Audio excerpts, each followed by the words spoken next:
복음적 교회는 어떤 교회일까요? 복음은 예수 그리스도를 의미합니다. 그러므로 복음적 교회는 예수 그리스도가 온전히 증거되어지며 교회의 머리 되시는 예수 그리스도를 중심으로 하나가 되며 하나님 나라를 위하여 헌신하는 그러한 교회가 복음적 교회일 것입니다. 무엇보다도 예수로 충만한 교회, 예수가 만져지는 교회가 복음적 교회인 것입니다. 그런데 만약에 교회에 예수 그리스도가 없다면, 사라져 버린다면 얼마나 심각한 문제이겠습니까? 예전에 미국의 어떤 마을에 백인 교회가 있었습니다. 그 백인 교회는 백인들만 와서 예배를 드리던 교회입니다. 그런데 그 마을에 교회 앞에 흑인 집사님이 한 명 살고 계셨는데 그분이 평소에 나도 저 백인 교회 한번 가서 예배 드리면 좋겠다 이런 마음을 갖고 있었습니다. 그러다가 주일날 분주한 가운데 시간이 늦어져서 그만 백인 교회에 가게 되었습니다. 성경책을 끼고 또 이제 양복을 입고 그렇게 다 준비해서 그 교회로 올라가는데 입구에서 안내를 보는 건장한 백인 교회 집사님이 그분을 딱 막아서는 것입니다. 입구 컷을 당한 거예요. 그래서 왜 못 들어가게 하느냐 그랬더니 우리 교회는 백인들만 예배 드릴 수 있다고, 흑인은 올 수 없다고 그렇게 막는 것입니다.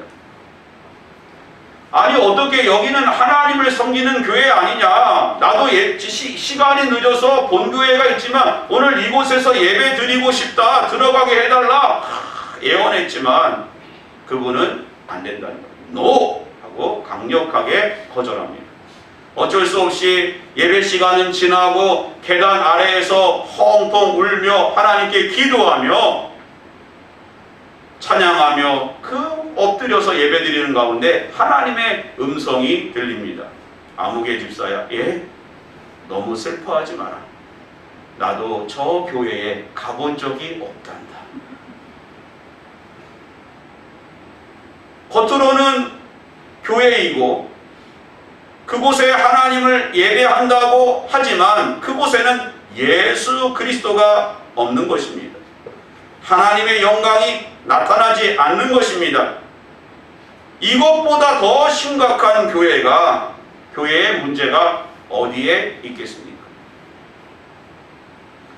구세군을 창시한 윌리엄 부스에게 어떤 기자가 이렇게 물었습니다. 말세의 종말의 때에 어떠한 징조가 있겠습니까? 그때 그분이 말세가 되면, 종말의 때가 되면 5가지 징조가 나타나는데 첫째는 중생, 거듭남 없는 용서를 강조하는 철학적 기독교가 생길 것이다. 그 다음에 예수 그리스도가 사라진 기독교가 나타날 것이다. 성령 하나님의 역사가 없는 기독교가 나타날 것이다. 하나님을 두려워하지 않는 정치가 나타나며, 그리고 마지막은 지옥 없는 천국을 강조할 것이다. 이 5가지가 지금 우리의 삶 가운데 나타나고 있지 않습니까? 교회에 가지만 중생보다는 용서와 사랑만 외칩니다. 중요한 것은 거듭남, 예수 그리스도를 만나고 주 안에서 하나가 되고 살아가는 것입니다. 교회는 건물은 크고 많은 사람들이 모이고 있지만 예수가 사라져버리는 교회가 나타나고 있습니다. 성령의 역사가 없습니다. 하나님을 두려워하지 않아요. 또 천국은 얘기하지만 지옥 듣기를 너무너무 싫어합니다. 요즘 가만히 보면 우리 주변에 예수 없는 교회, 예수 그리스도가 사라진 교회라는 말을 세상 사람들이 교회를 향하여 참 많이 합니다. 궁금하시면 인터넷 검색을 한번 해보세요. 그런 말들을 하고 있습니다. 교회가 예수가 보이지 않는다. 성도들을 보는데 예수님의 모습이 나타나지 않는다. 이런 공격을 참 많이 받습니다. 교회가 세상과 구별되지 않고 세속화의 물결 속에서 예수 그리스도 이름의 권세의 능력을 다 잃어버리고 하나님의 사랑을 잃어버리고 맛을 잃어버리고 빛을 잃어버리고 세상과 똑같아지고 세상으로부터 비난과 그러한 조롱을 받고 있는 것이 지금 우리들의 모습이 아닌가 생각됩니다. 그런데 예수가 사라진 교회는 비단 한국 교회의 모습뿐만 아니라 오늘 본문을 보니까 로마 교회의 모습이었습니다. 로마 교회는 어떻게 세워졌습니까? 당시에 디아스포라 유대인들이 로마에까지 가서 그들이 회당을 짓고 그곳에서 하나님을 예배하는 그런 회당 모임이 있었습니다. 그런 유대인들이 사도행전 2장을 보면 예루살렘의 6월절 절기를 지키기 위하여 올라왔다가 성령 하나님을 경험합니다. 마가의 다락방에서 성령을 체험하고 베드로 설교를 통하여 3,000명, 5,000명 하나님의 말씀을 듣고 예수를 영접하고 회개하는 가운데 많은 디아스포라 유대인들이 예루살렘으로 올라왔다가 성령을 체험하고 예수 그리스도를 영접하게 됩니다. 그들이 너무너무 감사한 마음에 한 걸음에 로마로 달려가서 그곳에서 예수 믿는 사람들이 모여서 회당을 중심으로 교회가 세워진 것입니다. 그러다 보니까 회당에서 예수 그리스도를 믿는 그리스도인들과 유대인들과 자꾸 다툼이 생기기 시작했죠. 언쟁이 일어나고 큰 싸움이 일어나기도 했습니다. 그리고 여기저기서 막 유대인들 사이에서 소동이 일어나고 막 큰 일이 벌어지니까 AD 49년에 당시의 로마의 황제였던 글라우디오가 유대인들을 로마에서 다 추방해버립니다. 추방령을 내려요. 그때에 브리스길라와 아굴라도 로마에서 추방을 당합니다. 그래서 고린도로 간 것이 아닙니까? 그렇게 5년의 세월이 지났습니다. 글라우디오 황제가 죽고 네로가 황제에 즉위하고 그렇게 흩어졌던 유대인들이 다시 어디로요? 자신의 삶의 터전이 있었던 로마로 5년 만에 다 들어간 거예요. 그리고 로마 교회에 들어가서 보니까 이미 로마 교회는 이방인들, 헬라인들을 중심으로 교회가 세워져 있는 것입니다. 유대인들이, 유대교 그리스도인들이 비집고 들어가서 자리를 잡기가 쉽지 않았습니다. 그러다 보니까 로마 교회가 유대교에서 기독교를 개종한 그러한 그리스도인들과 헬라인들 중에 기독교로 개종한 이방인들과 큰 갈등과 반목이 일어나게 됐던 것입니다. 그리고 그들의 주장하는 바가 완전히 달랐습니다. 유대인들은 물론 예수께서 구약의 선지자들이 주장하던 메시아는 맞지만 예수를 믿어도 율법의 하나라도 어기지 않고 다 지켜야 된다. 왜 그래요? 유대인들은 율법에 자신이 있으니까. 헬라인들은 율법을 잘 모르니까. 야, 너희가 예수를 믿어도 율법의 하나라도 버리지 말고 다 지켜야 된다. 그러면서 그것으로 율법으로 헬라인들을 압박합니다. 그랬더니 헬라인들은요 무슨 말을 하느냐? 오직 우리가 믿음으로 구원을 얻은 것이 아니냐? 너희가 그 은혜를 인하여 믿음으로 말미암아 구원을 얻었나니 이것은 너희에게서 난 것이 아니라 하나님의 선물이 아니냐? 행위에서 난 것이 아니니 이는 누구든지 자랑치 못하게 하려 함이 아니냐? 그러면서 그들은 믿음이라고 하는 것, 구원이라고 하는 것은 하나님의 은혜다라고 말하면서요 그리스도 안에서 자유가 아니라 방종한 삶을 살았어요. 영지주의자들처럼요. 그러므로 예수를 믿는다고 해놓고 술취함과 방탕과 음란과 호색과 그 예전의 삶을 하나도 정리하지 않고 그대로 그냥 자유롭게 허랑방탕한 그러한 삶을 살았던 것입니다. 이러한 갈등의 골이 깊어지고 반목이 계속되고 싸움과 분쟁과 질투로 가득한 교회에 누가 사라집니까? 누가 보이지 않습니까? 점점 예수 그리스도가 사라져버린 것입니다. 그래서 사도 바울은 로마에 있는 교인들에게 12절 이렇게 편지를 씁니다. 같이 한번 읽어보겠습니다. 시작. 이는 곧 내가 너희 가운데서 너희와 나와 나의 믿음으로 말미암아 피차 아니함을 얻으려 함이라. 여기서 아니함이 뭡니까?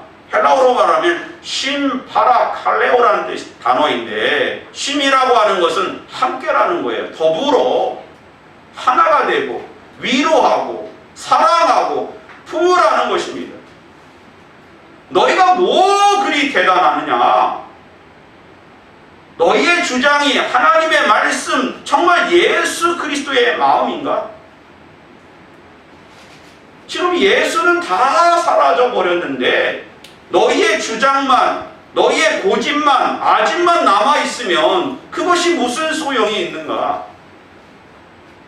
다시 예수 그리스도를 중심으로 하나가 되고 한 몸이 되고 사랑하며 위로하며 격려하며 온전한 하나님의 교회로 세워지라고 권면하고 있는 것입니다.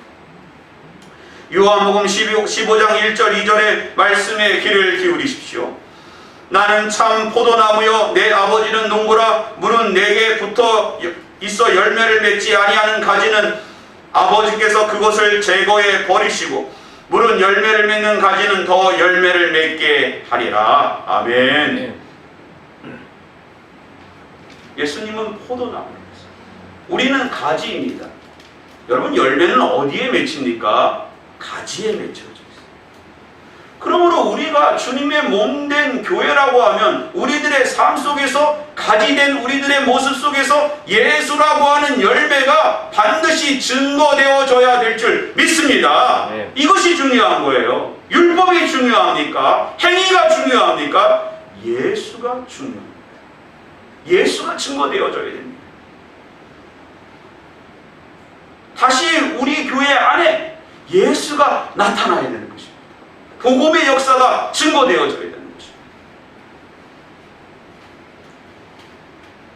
사도 바울은 로마 교회의 위치를 정확하게 파악하고 있었습니다. 당시에 팍스 로마나라는 말이 있지 않습니까? 모든 길은 다 로마로 통한다. 그러므로 로마 교회가 제대로 잘 세워져 있으면 유럽이 문제 없습니다. 아시아가 문제 없어요. 아프리카까지 교회가 든든히 세워질 수 있는 것입니다.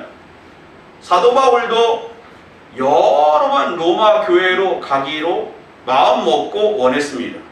그러나 이런 사정 저런 사정이 있어서 가지는 못했지만 사도 바울의 마음속에는 로마 교회에 가서 위로받고 힘을 얻어서 땅끝이라고 생각했던 서바나 스페인까지 복음을 증거하려고 했던 것입니다. 그만큼 로마 교회가 세워진다는 건 너무너무 중요한 거예요.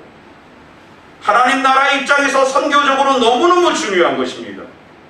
예수가 사라져가는 교회, 다시 예수 그리스도로 충만한 교회, 복음적인 교회로 로마 교회가 세워져 가듯 다시 우리 새별교회가 예수 그리스도로 충만하고 나타나고 교회에 오면 예수님이 만져지는 복음적 교회로 회복되어져야 할 줄 믿습니다. 다른 거 핑계 대지 마세요. 뭐 코로나다, 뭐 어쩌고 저쩌고. 우리 교회는 계속해서 예수만 나타날 수 있도록 예수 그리스도 중심으로 하나 되어지고 한 몸 되어지는 교회로 거듭나야 될 줄 믿습니다. 그러려면 어떻게 해야 될까요? 12절의 말씀에 다시 집중해 보세요. 아니함을 얻으려 함이니라. 무엇으로요? 믿음으로 말미암아. 그렇습니다. 예수 그리스도가 우리 가운데 온전히 증거되어지려고 하면 우리는 오직 믿음에 집중해야 되는 것입니다. 자, 보세요. 율법을 강조하는 유대인들에게 하나님은 율법 외에 한 의가 나타났다. 무슨 말입니까? 율법은 우리들의 죄를 낱낱이 다 드러나게 합니다. 뭐뭐 하라, 뭐뭐 하지 마라. 우리의 삶 가운데 하나님 앞에 얼마나 우리 자신이 부족한가, 얼마나 큰 죄인인가, 율법은 우리들의 죄를 다 조명해줘서 다 드러나게 합니다. 문제는 율법으로는 의롭다 인정함을 받을 육체가 한 명도 없다는 사실입니다. 율법으로는 우리의 죄를 해결할 수 없어요. 율법 외에 한 의, 바로 예수 그리스도의 십자가 보혈의 은혜와 공로로 우리가 하나님 앞에 의롭다 인정받는 하나님의 자녀됨을 믿으시기 바랍니다. 그것에 대한 믿음, 그 믿음을 날마다 세워야 우리가 은혜로 사는 거예요. 이 십자가 보혈의 은혜와 공로를 잃어버리는 순간 자신의 의를, 정말 하나님 앞에 자신의 어떤 공덕을 자랑하려고 하는 교만만 쌓이다가 결국에는 망하는 것입니다. 유대인들처럼 말입니다. 또한 헬라인들을 보세요. 아무리 그리스도 안에 자유이지만 헬라인들이 누렸던, 그들이 행했던 신앙생활의 모습은 자유가 아니라 무엇입니까? 방종이에요. 어디 안에서의 자유입니까? 복음 안에서의 자유예요. 예수 그리스도 안에서의 자유입니다. 생각해 보세요. 우리가 정말로 예수 그리스도 십자가 보혈의 은혜와 공로로 구원을 받았다고 하면 예수께서 우리 안에 생명을 주시고 구세주가 되시고 주관자가 되시고 우리의 주인이 되시는데, 예수가 우리 가운데 가득한 가운데 우리 안에 술을 쏟아볼 수 있습니까? 음란을 쏟아볼 수 있어요? 방탕을 쏟아볼 수 있습니까? 분쟁과 시기와 분냄과 질투와 이러한 정말 하나님 보시기에 가지가 열매로 우리의 삶을 가득 채울 수 있습니까? 날마다 하나님을 사랑함으로 하나님의 은혜가 우리 가운데 너무너무 크기 때문에 날마다 감사하고 은혜를 고백하고 더 하나님을 사랑하여 무엇을 드리고, 하나님 무엇을 기뻐하십니까? 하나님 우리의 저의 삶 가운데 어떻게 하면 하나님 더 기쁨이 되시겠습니까? 이러한 삶의 결단이, 열매가, 성령의 열매가 우리 가운데 날마다 맺혀질 줄 믿습니다. 사라져버린 예수가 우리 안에 회복되어지는 길은 오직 우리가 십자가의 능력을 회복하고 날마다 우리 가운데 주시는 은혜로 하나님 기뻐하시는 일로 가득한 결단과 삶이 예수 그리스도로 충만한 삶으로 우리를 인도할 줄 믿습니다. 1517년 마틴 루터가 교회가 너무너무 썩어도 너무 썩어서 비텐베르그 성당에 95개의 반박문을 다 붙입니다. 그 일로 인하여 몇 년 후에 1521년에 독일 브룸소에서 황제 카롤 5세와 주교들 앞에서 너가 왜 이런 일을 했느냐, 그것을 반론할 기회를 얻게 됩니다. 종교 재판이 일어난 거예요. 하루의 시간을 주었습니다. 그리고 사람들은 루터가 95개의 반박문을 논리적으로 잘 써나왔기 때문에 위대한 반론이 있을 것이다. 야, 정말 우리가 이것은 또 그 루터의 생각이 잘못되었지만 우리가 어떻게 그것을 반론하나, 신학교 교수가 얼마나 말을 잘하나 사람들이 기대했을 것입니다. 그러나 하루의 말미를 얻고 그 다음날 루터는 이렇게 이야기합니다. 여기에 나는 서 있습니다. 나는 달리 어찌할 수가 없습니다. 하나님이여 나를 도우소서. 아멘. 사제가 되고 신학교 교수가 되었지만 구원의 확신이 없었던 자신의 문제를 늘 붙잡고 고민하며 거창한 종교개혁이 아니라 우리는 하나님 앞에 제대로 서 있는가, 오직 믿음으로 사는가, 오직 은혜로 사는가, 오직 정말 하나님의 말씀 붙잡고 사는가, 그것을 고민하고 결단하고 선포했던 것입니다. 교회에 예수님이 사라진 것, 너무너무 큰 일입니다. 교회에 성령의 역사가 없는 건 너무너무 심각한 것입니다. 그 일의 회복은 다시 우리가 믿음으로, 오직 믿음으로 우리 자신이 하나님 앞에 바로 서 있는가, 그것을 살피는, 점검하는 우리 모두가 되시기 바랍니다. 아멘. 두 번째로요, 16절 말씀 같이 한번 읽어봅니다. 시작. 내가 복음을 부끄러워하지 아니하노니 이 복음은 모든 믿는 자에게 구원을 주시는 하나님의 능력이 됨이라. 먼저는 유대인에게요, 그리고 헬라인에게로다. 사도 바울이 복음을 부끄러워하지 않는다. 그러면 당시의 로마 교회 교인들은 복음을 부끄러워했다는 것입니다. 예수를 믿는다는 것을 부끄러워했다는 거예요. 그런 일이 있죠. 추방당했으니까. 네. 또 계속 교회를 봐도 하나님의 영광이 드러나지 않으니까 오히려 교회를 다닌다, 예수를 믿는다라는 것을 드러내놓고 사람들에게 말하지 못했던 것입니다. 오히려 부끄러워했던 거예요. 얼마 전에 어떤 목사님이 주일날 마스크를 쓰고 정장을 입고 성경을 끼고 차를 타고 교회를 가려고 하는데 아파트 사람들이 다 쳐다보더래요. 야, 이런 시기에 저분은 어디 가는 거야? 교회 가는 거 아니야? 그러면서 오히려 막 좀 부끄러움이 들고 창피했다는 그런 얘기를 하더라고요. 여러분, 코로나 시대에 우리가 방역 수칙을 어겨서 국가에 어떠한 참 근심이 되자는 얘기 아닙니다. 그러나 우리는 처음부터 끝까지 하나님의 말씀 앞에, 하나님의 능력 앞에, 복음 앞에, 예수 그리스도의 십자가 앞에 당당하기를 주님의 이름으로 기원합니다. 사도 바울은요, 오늘 로마서 1장 1절에 자신을 이렇게 고백하고 있습니다. 예수 그리스도의 종 바울. 그럼 종이라고 하는 것은 당시에 노예 신분을 갖고 있었던 사람 아닙니까? 하인입니다. 이런 종들을, 노예를 사고 팔 수 있었는데 당시의 노예들은요, 들어보니까 또 문헌을 살펴보니까 옷을 입지 않았다는 거예요. 우리처럼 이렇게 제대로 된 옷을 갖춰 입지 않았습니다. 여러분, 만약에 여러분 옷을 제대로 갖춰 입지 않고 이렇게 여기 시장으로 한번 올라가 보세요. 갈 수 있겠습니까? 여기 앉아 계신 분들 아무도 갈 수 없었을 거예요. 그런데 왜 옷을 입히지 않았는가? 노예들에게, 종들에게 혹여 칼을 숨겼다가 주인을 찌를까봐 너 옷 입지 마. 그냥 허름한 거 하나 입고 채찍으로 말 안 들면 때리니까. 사도 바울은 지금 하나님 앞에, 복음 앞에 자기가 이런 종이라는 거예요. 옷을 입지 않았다는 것입니다. 그러나 하나도 부끄럽지 않다는 것입니다. 왜요? 이 복음에는 모든 믿는 자에게 구원을 주시는 하나님의 능력이 됨이니라. 할렐루야. 우리가 복음의 능력, 하나님의 능력, 말씀의 능력, 예수 이름의 권세의 능력을 우리가 경험한다면 복음을 부끄러워하지 않는 거예요. 세상이 우리를 어떻게 보도 교회를 부끄럽게 여기지 않을 것입니다. 예수 그리스도를 부끄럽게 여기지 않을 거예요. 그 가운데 예수 그리스도가 온전히 우리 가운데 증거될 줄 믿습니다. 아멘. 마지막으로 17절 같이 읽어봅니다. 시작. 복음에는 하나님의 의가 나타나서 믿음으로 믿음에 이르게 하나니 기록된 바 오직 의인은 믿음으로 말미암아 살리라 함과 같으니라. 믿음으로, 오직 믿음에 집중해야 되는데 예수 그리스도가 우리 가운데 다시 증거를 하고 충만하려면 우리들은 오직 믿음 가지고 사는 의지적인 결단이 필요한 것입니다.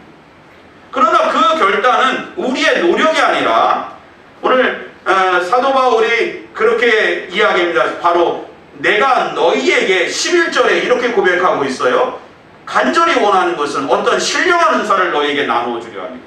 신령한 은사가 무엇입니까? 성령 하나님의 기름 부으심이에요. 날마다 우리가 성령 하나님의 기름 부으심을 통하여 믿음으로 말미암아 믿음으로 힘을 얻어가지고 우리가 날마다 살아갈 때 그러한 결단과 고백과 성령의 인도하신 가운데 예수 그리스도가 온전히 우리 안에 회복되어질 줄 믿습니다. 오직 의인은 믿음으로 말미암아 살리라. 하박국서에 기록되어져 있는 거예요.